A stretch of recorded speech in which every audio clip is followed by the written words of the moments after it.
Proyek food estate di Gunung Mas, Kalimantan Tengah dituding Walhi gagal dan berdampak merusak lingkungan. Lahan seluas 600 hektar sebagai lahan food estate dan ditanami singkong, namun kini justru singkongnya mati. Tidak hanya itu, Walhi juga menuding proyek food estate ini merusak lingkungan.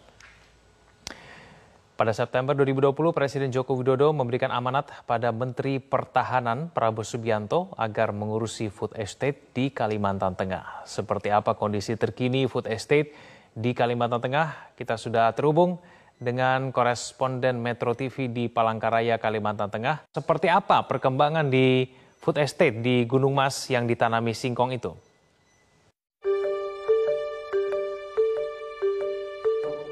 Tahun lalu, pemerintah mencanangkan ambisi untuk meningkatkan produksi pangan. Setelah PBB memperingatkan bahwa akan terjadi kelangkaan pangan karena pandemi. Para pegiat lingkungan khawatir bahwa itu akan memperparah deforestasi.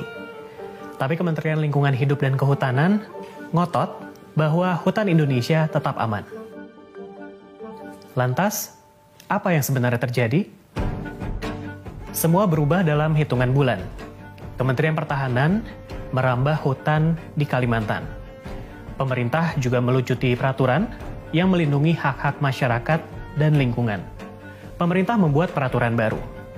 Kini berjuta-juta hektar lahan hutan boleh dibabat demi program lumbung pangan ini.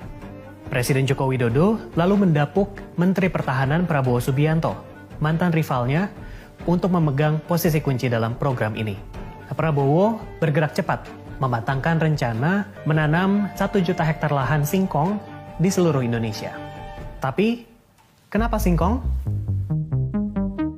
Kemhan mau mengganti tepung impor dengan tepung singkong produksi lokal untuk produksi mie.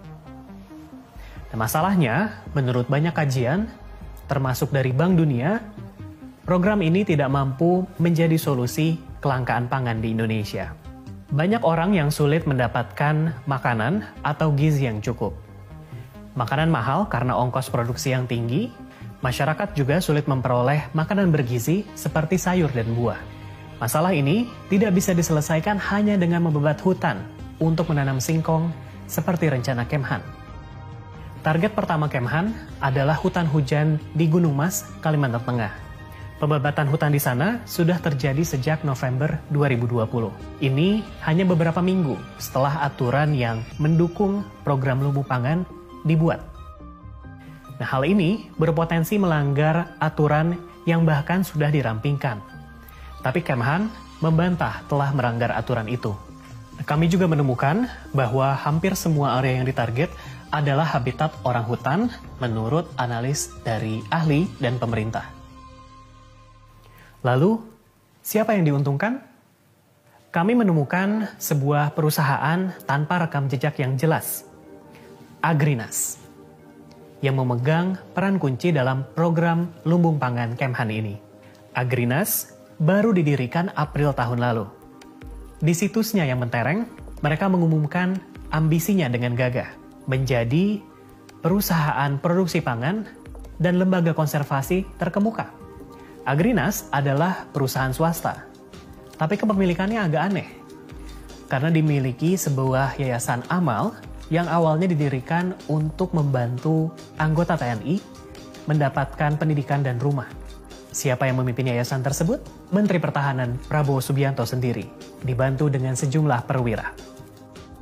Sementara manajemen Agrinas didominasi oleh politisi Partai Gerindra, partai yang dipimpin Prabowo, dan juga lingkaran terdekatnya. Di antaranya adalah 3 pemuda yang disebut Kesatria Jedi Prabowo yang membantu Prabowo dalam kampanye Pilpres kemarin. Terus, kenapa ini penting? Menurut para ahli, ada konflik kepentingan.